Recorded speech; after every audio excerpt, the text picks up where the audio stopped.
Start करें sir?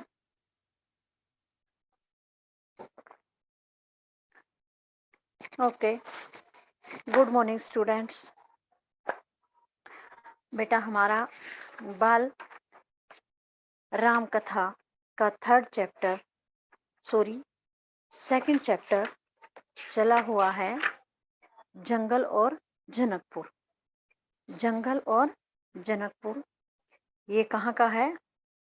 जहाँ पर जंगल में विश्वामित्र राम और लक्ष्मण को लेकर गए हुए हैं और वहां जाकर के जो उनके हवन में विघ्न पैदा कर रहे थे राक्षसी जिसका नाम ताड़का था, उनको श्री रामचंद्र जी ने मार दिया। उसके बाद अनुष्ठान पूरा ही होने वाला था। अनुष्ठान अपने अंतिम समय पर अंतिम चरण में चल रहा था। तो उस समय क्या हुआ देखिए आगे।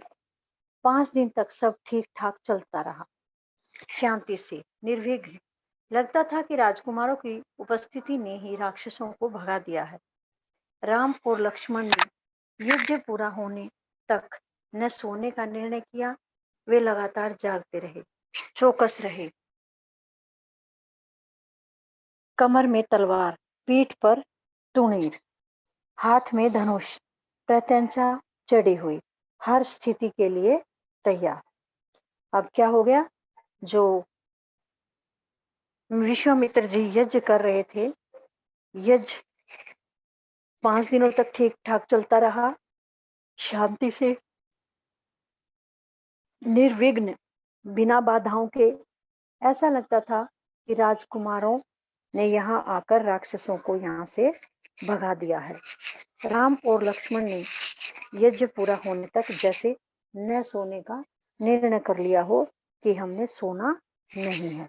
वे लगातार जागते रहे, चौकस रहे, कमर में तलवार लटकाई, पीठ पर तुणीर लटकाए हुए, हाथ में धनुष लेकर के, और धनुष पर प्रत्यंचा उनकी चढ़ी हुई थी। हर स्थिति से मुकाबला करने के लिए वे तैयार थे। अनुष्ठान का अंतिम दिन था। अचानक भयानक आवाजों से आसमान भर गया। सुबाहु और मारीच ने राक्षसों के दल बल के साथ आश्रम पर धावा बोल दिया। मारीच क्रोधित था, यज्ञ के अलावा भी इस बात से कि राम लक्ष्मण ने उसकी मां को मारा था, ताड़का को। अनुष्ठान का अंतिम दिन था। अचानक क्या हुआ? भयानक आवाजों से आसमान भर गया। आसमान में भयानक आवाजें आने लगी। किसकी? सुबाहु और मारीच की। उन्होंने अपने दल बल के साथ आश्रम पर धावा बोल दिया। मारीच बहुत ही क्रोधित था। सुबाहु और मारीच ने धावा बोला था ना, तो मारीच बहुत अधिक क्रोधित था। यज्ञ से तो क्रोधित था ही, दूसरा इस बात से भी क्रोधित था कि राम लक्ष्मण ने उनकी मां ताड़का को भी मार डाला था। इस वजह से भी मारीच क्रोधित था।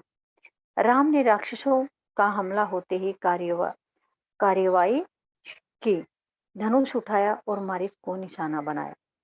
मारीच बाण लगते ही मूर्छित हो गया। बाण के वेग से बहुत दूर जाकर गिरा, समुद्र के किनारे। वह मरा नहीं। जब होश आया तो उठकर दक्षिण दिशा की ओर भाग गया। राम का दूसरा बाण सुबाहु को लगा, उसके प्राण वहीं निकल गए। सुबाहु के मरने पर राक्षस सेना में भगदड़ मच गई। वे चीखते चिल्लाते भागे। कुछ लक्ष्मण के बाणों का शिकार हुए। क्या हुआ? राम ने राक्षसों का जैसे हमला हुआ, हमला होते ही अपनी कार्रवाई करनी शुरू कर दी थी। धनुष उठाया और मारीच को उसका निशाना बनाया। मारीच बाण के लगते ही मूर्छित हो गया और बहुत दूर जाकर गिरा। बाण के साथ ही मारीच बहुत दूर जाकर गिरा। कहां पर? समुद्र के किनारे पर। लेकिन वह मरा नहीं। जब उसे होश आया तो वह एकदम से उठ करके दक्षिण दिशा की ओर भाग गया और राम का जो दूसरा बाण था वो सुबाहु को लगा और सुबाहु के उसी समय प्राण निकल गए। सुबाहु के मरने पर राक्षस सेना में भगदड़ मच गई। वे चीखने चिल्लाने लगे। कुछ लक्ष्मण ने अपने बाणों का शिकार बनाए, यानी कुछ राक्षसों को लक्ष्मण ने मारा, अन्य जान बचाकर भाग खड़े हुए। कुछ को तो लक्ष्मण ने मारा और कुछ डरकर भाग गए, तब अपनी जान बचाई। महर्षि विश्वामित्र का अनुष्ठान संपन्न हुआ। महर्षि विश्वामित्र का यज्ञ संपन्न हुआ। राम ने महर्षि को प्रणाम करते हुए पूछा, अब हमारे लिए क्या आज्ञा है मुनिवर? महर्षि ने राम को गले लगाया, कहा, अब हम लोग यहाँ से मिथिला जाएंगे, महाराजा जनक के यहाँ, विदेहराज के दरबार में। मैं चाहता हूँ कि तुम दोनों मेरे साथ चलो, उनके आयोजन में हिस्सा लेने। महाराज के पास एक अद्भुत शिव धनुष है, तुम भी उसे देखो। अब क्या हुआ? राम ने महर्षि को प्रणाम करते हुए पूछा कि अब बताइए हमारे लिए क्या आज्ञा है मुनिवर? महर्षि ने राम को गले से लगा लिया और कहा, हम लोग यहाँ से मिथिला जाएंगे राजा जनक के वहां और विदेहराज के दरबार में। मैं चाहता हूं कि तुम दोनों भी मेरे साथ चलो, उनके आयोजन में हिस्सा लेने के लिए। महाराज के पास एक अद्भुत शिव धनुष है, मैं चाहता हूं कि तुम भी उस शिव धनुष को देखो। राम और लक्ष्मण अगली यात्रा को लेकर उत्साहित थे। नए स्थान देखने और जानने का अवसर। सोन नदी पार कर विश्वामित्र मिथिला की सीमा के पास पहुंचे। अपने शिष्यों और राजकुमारों के साथ वे गौतम ऋषि के आश्रम से होते हुए नगर में पहुंचे। अब राम और लक्ष्मण अगली यात्रा को लेकर बहुत ही खुश थे। उनके अंदर बहुत ही उत्साह था। क्यों? क्योंकि उनको रास्ते में नए नए स्थान देखने थे, अनेक जानकारियां प्राप्त करनी थी। इस करके इन बातों को लेकर वे बहुत ही उत्साहित थे। सोन नदी पार कर विश्वामित्र मिथिला की सीमा के पास पहुंच गए। किसको पार किया? सोन नदी को। सोन नदी को पार करके विश्वामित्र मिथिला की सीमा के पास पहुंच गए अपने शिष्यों और राजकुमारों के साथ। वे गौतम ऋषि के आश्रम से होते हुए नगर में पहुंच गए। राजा जनक ने महल से बाहर आकर विश्वामित्र का स्वागत किया। तभी उनकी दृष्टि राजकुमारों पर पड़ी। वे चकित रह गए। वे स्वयं को रोक नहीं पाए। महर्षि से पूछा, ये सुंदर राजकुमार कौन है? मैं इनके आकर्षण से खिंचता जा रहा हूँ। राजा जनक महल बाहर आकर के विश्वामित्र का आदर सत्कार किया। तभी उन्होंने दोनों राजकुमारों को देखा। विदेहराज हैरान रह गए। वे अपने आप को रोक नहीं पाए और महर्षि से उन्होंने पूछा कि ये सुंदर राजकुमार कौन है? मैं इनकी सुंदरता से इनकी ओर खींचा जा रहा हूँ। ये राम और लक्ष्मण हैं, महाराज दशरथ के पुत्र। मैं इन्हें अपने साथ लाया हूँ आपका अद्भुत धन दिखाने। जब दशरथ ने राजा जनक ने विश्वामित्र से पूछा कि ये कौन है, तो विश्वामित्र ने बताया कि ये राम और लक्ष्मण हैं। किसके पुत्र? महाराज दशरथ के पुत्र हैं और मैं इनको यहाँ अपने साथ लाया हूँ आपका अद्भुत धनुष दिखाने के लिए। विदेहराज ने महर्षि, अपने शिष्यों और राजकुमारों के ठहरने की व्यवस्था की एक सुंदर उद्यान में। अगले दिन सभी आमंत्रित लोग, ऋषि मुनि और राजकुमार यज्ञशाला में उपस्थित हुए। वहां महर्षि ने फिर धनुष का उल्लेख किया। महाराज जनक ने अपने अनुचरों को आज्ञा दी, शिव धनुष को यज्ञशाला में लाया जाए। विदेहराज ने फिर क्या किया? उस स्वामी महर्षि विश्वामित्र जो उनके शिष्य थे और दोनों राजकुमार राम और लक्ष्मण, इनके ठहरने की व्यवस्था की। कहाँ? एक सुंदर बगीचे के अंदर। अगले दिन सभी आमंत्रित लोग जो थे, बुलाए गए जो लोग थे, ऋषि मुनि राजकुमार आदि सभी एक यज्ञशाला में उपस्थित हुए। महर्षि ने वहां पूछा कि धनुष कहाँ है? तो महाराज जनक ने अपने सेवकों को आज्ञा दी और कहा कि शिव धनुष को यज्ञशाला में ले आओ। शिव धनुष सचमुच विशाल था, लोहे की पेटी में रखा हुआ था। पेटी में पहिए लगे हुए थे, 8 पहिए। उसे उठाना लगभग असंभव था। पहियों के सहारे खिसकाकर उसे एक से दूसरी जगह ले जाया जाता था। अनुचर मुनि उसे खींचते हुए यज्ञशाला में ले आए। धनुष देखते ही विदेहराज एक पल के लिए उदास हो गए। क्या हुआ? शिव धनुष को मंगवाया गया तो शिव धनुष कैसा था? बहुत ही बड़ा था, विशाल था, और उसको कहाँ रखा गया था? लोहे की एक पेटी में पहिए लगे थे, 8 हुए थे। उस शिव धनुष को उठाना असंभव था। पहियों के सहारे ही उसको खींचकर एक जगह से दूसरी जगह पर ले जाया जाता था। अनुचर जो थे, सेवक जो थे, मुश्किल से उस धनुष को खींचते हुए यज्ञशाला में लेकर आए थे। धनुष देख विदेहराज एक पल के लिए तो उदास हो कि इस धनुष को कौन उठाएगा, कौन प्रत्यंचा चढ़ाएगा। उन्होंने कहा, मुनिवर, मैंने प्रतिज्ञा की है अपनी पुत्री सीता के विवाह के संबंध में। जो यह धनुष उठाकर उस पर प्रत्यंचा चढ़ा देगा, उसी के साथ सीता का विवाह होगा। अनेक राजकुमारों ने प्रयास किया और लज्जित हुए। उठाना तो दूर, वे इसे नहीं सके। प्रत्यंचा क्या चढ़ाते। अब राजा जनक ने बताया कि वो और बाकी ऋषि मुनियों को कि मैंने एक प्रतिज्ञा की हुई है अपनी पुत्री सीता के विवाह के बारे में। क्या प्रतिज्ञा है? कि जो भी इस धनुष को उठा लेगा और उठाकर इसके ऊपर प्रत्यंचा चढ़ा देगा, मैं उसी के साथ सीता करूंगा। राजकुमारों ने उस धनुष को उठाने का प्रयास किया, किंतु वे उठा न सके और लज्जित हो गए। उठाना तो दूर था, वे उस शिव धनुष को हिला तक नहीं सके। प्रत्यंचा तो उसके ऊपर क्या चढ़ाते। वे राजकुमार उस धनुष को हिला भी नहीं सके। उठाना तो दूर की बात थी, प्रत्यंचा तो कब चढ़ाते। विदेह का संकेत समझकर महर्षि विश्वामित्र ने राम से कहा, उठो, यह धनुष देखो। विदेहराज ने महर्षि विश्वामित्र की तरफ कुछ संकेत किया के बारे में, तो विश्वामित्र ने फिर राम से कहा, उठो, यह धनुष देखो।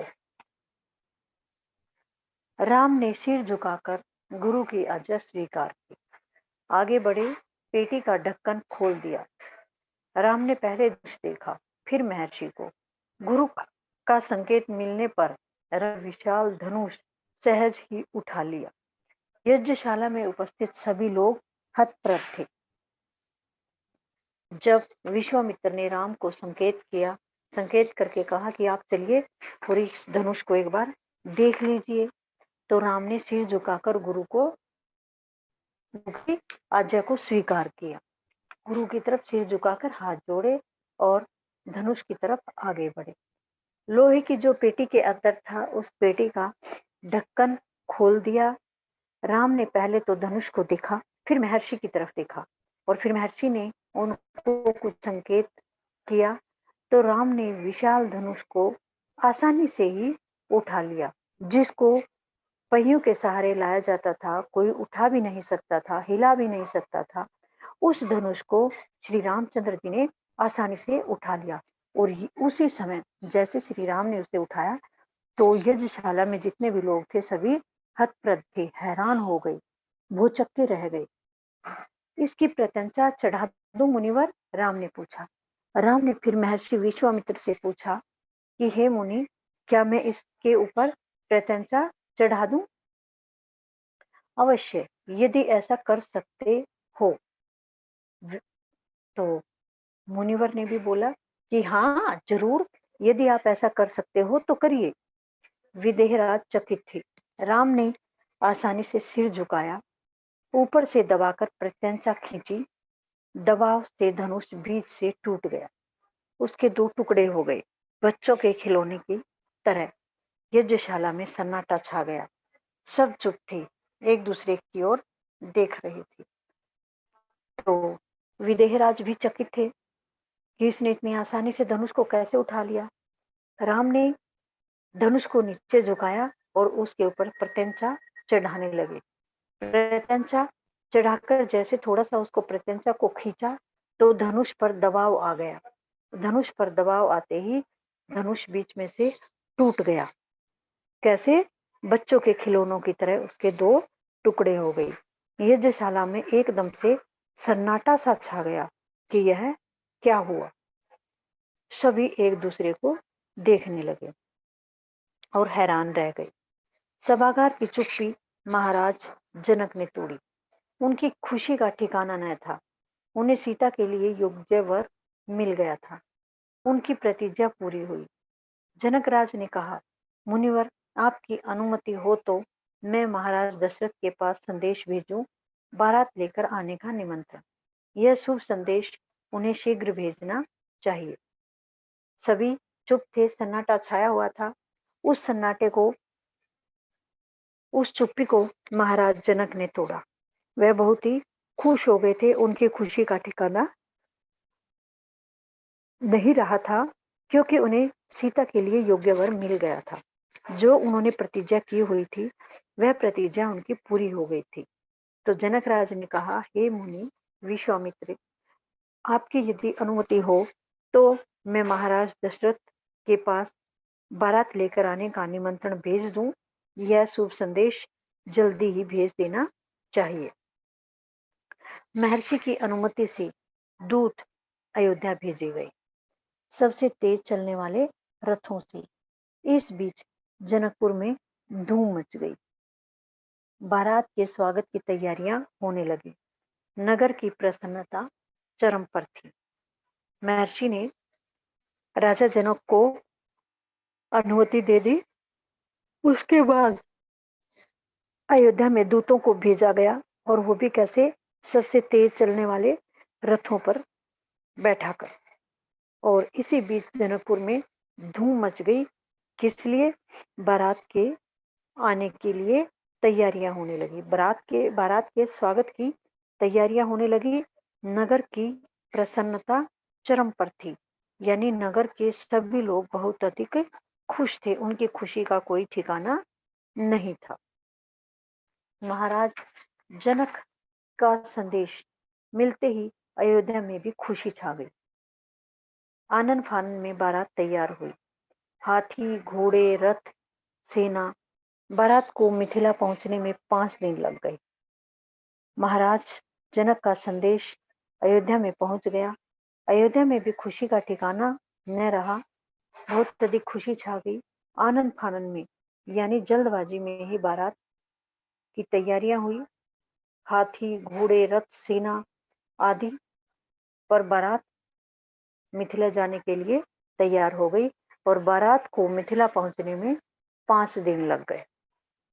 जनकपुरी जगमगा रही थी। हर मार्ग पर तोरण द्वार, हर जगह फूलों की चादर, एक एक कोना सुवासित। हर घर के प्रवेश द्वार पर वंदनवार, एक एक घर से मंगल गीत। मुख्य मार्ग पर दर्शकों की अपार भीड़। खिड़कियों और छज्जों से देखती झांकती महिलाएं। एक नजर राम को देख ले, राम सीता की जोड़ी दिख जाए। अब जनकपुरी जो थी वो जगमगा रही थी। जनकपुरी पूरी तरह से जगमगा रही थी। हर मार्ग पर तोरण द्वार दिखाई दे रहे थे। हर जगह फूलों की चद्दर, फूलों से सारे रास्तों को सजाया गया था। एक एक कोने से सुगंध आ रही थी। हर घर के प्रवेश द्वार पर वंदन वार थे, मालाएं लटक रही थी। हर एक घर से मंगल गीतों की आवाज आ रही थी। मुख्य मार्ग पर दर्शकों की भीड़ दिखाई दे रही थी। खिड़कियों और छज्जों से महिलाएं झांक रही थी। वे राम को देखना चाह रही थी। राम और सीता की जोड़ी उन्हें एक बार दिखाई दे जाए, इसलिए वे खिड़कियां और दरवाजों से, छज्जों से झांक रही थी। विवाह से ठीक पहले विदेहराज ने महाराज दशरथ, राजन, राम ने मैं पूरी कर बड़ी बेटी सीता को अपना लिया है। मेरी इच्छा है कि छोटी मिला का विवाह लक्ष्मण से हो जाए। मेरे छोटे भाई कुशल ध्वज की भी 2 पुत्रियां हैं, मांडवी और श्रुतकीर्ति। कृपया उन्हें भरत और शत्रुघ्न के लिए स्वीकार करें। अब क्या हुआ? विवाह से पहले ही विदेहराज ने महाराज दशरथ से कहा कि हे राजा, राम ने मेरी प्रतिज्ञा पूरी कर दी। मेरी बड़ी बेटी सीता को अपना लिया है। मेरा जो प्रतिज्ञा थी वो श्री को देगा और उसी के साथ मैं अपनी पुत्री सीता का विवाह करूंगा। तो राम ने प्रतिज्ञा पूरी कर दी और बड़ी बेटी सीता को उन्होंने अपना लिया। मेरी इच्छा है तो मेरी छोटी पुत्री है उर्मिला, उसका विवाह लक्ष्मण से हो जाए। और जो मेरा भाई कुश ध्वज है, उसकी क्या है मांडवी और श्रुतकीर्ति। तो आप उन्हें भरत और शत्रुघ्न के लिए स्वीकार कर ले। राजा दशरथ ने यह प्रस्ताव तत्काल मान लिया। विवाह के बाद बारात कुछ दिन जनकपुरी में रुकी। बाराती बहुओं को लेकर अयोध्या लौटे तो रानियों ने पुत्र वधुओं की आरती उतारी। ऋषियों से शंख ध्वनि से गलियां गूंज उठी। यह आनंद उत्सव लगातार कई दिनों तक चलता रहा। विवाह के बाद क्या हुआ? बारात कुछ दिन जनकपुरी में रुकी। बारात कुछ दिन कहाँ रुकी? जनकपुरी में रुकी। और बाराती जो थे फिर वधुओं को लेकर के अयोध्या में लौट गए। और वहां जाने के बाद रानियों ने खुद की आरती उतारी, उनका स्वागत किया। औरतों ने उन पर फूल बरसे। शंख ध्वनि से गलियां गूंज उठी थी। यह आनंद उत्सव अयोध्या में कई दिनों तक चलता रहा। तो इस प्रकार से पाठ का जो नाम था जंगल और जनकपुर, उसके अनुसार आपने पाठ में पढ़ा है। पहले तो जंगल के बारे में पढ़ा है, कैसे जंगलों में गए, कैसे राक्षस को मारा, कैसे ऋषि मुनि के साथ आश्रमों में घूमे। उसके बाद कैसे वे जनकपुर गए और जनकपुर जा करके उन्होंने किस प्रकार से स्वयंवर को देखा, शिव धनुष को देखा। पर प्रत्यंचा चढ़ाते हुए शिव धनुष के टूटने का के बारे में आपने पढ़ा। और जो जनकपुर के राजा थे जनक, उन्होंने जो प्रतिज्ञा की थी उसको श्री राम ने पूरा किया और श्री राम के साथ सीता विवाह हो गया। उसी की एक बहन थी उर्मिला, उसका लक्ष्मण के साथ विवाह हुआ। और जो जनक थे उनके भाई कुशध्वज की 2 बेटियां थी, उनका विवाह भी भरत और शत्रु हुआ। वर्णन जनकपुर का है। तो इस पाठ में पाठ का नाम ही जंगल और जनकपुर है, तो दोनों के बारे में ही यहाँ पाठ में वर्णन हुआ है। यहाँ तक आपने पढ़ा है कि राम लक्ष्मण भरत शत्रुघ्न की शादी हो गई है।